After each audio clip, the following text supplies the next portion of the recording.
This is the Rinaldi report. You wouldn't think that El Salvador and Natchez would have much in common, but they do in a strange way. El Salvador in recent years was the most crime-ridden country in the Americas. Gangs, drug shootings, murders, robberies, rapes, extortion. People were fleeing the country by hundreds of thousands.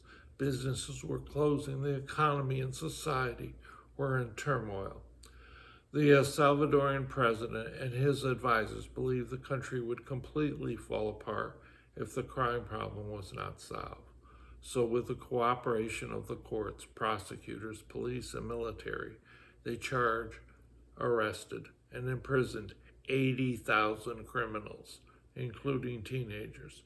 Pre-trial detention was used to jail those involved in gangs, using weapons, or dealing drugs. The lib press went crazy, crying human rights were abused. The program was called Iron Fist. But what happened in 2 years was simply amazing.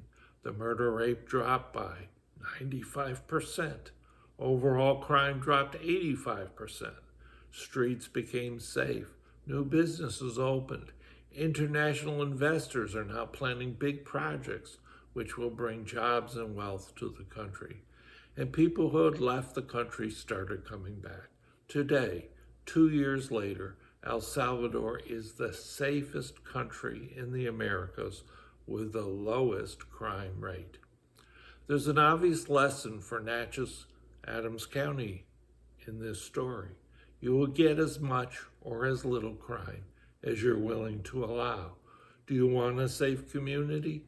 Then repeat offenders should never be given a bail. Nor should bail ever be given to shooters, accused killers, or drug dealers. Bail is provided by law as reserved for those likely to show up for trial, those who do not have a felony arrest or conviction history, and those not likely to offend, who are not a threat to the community.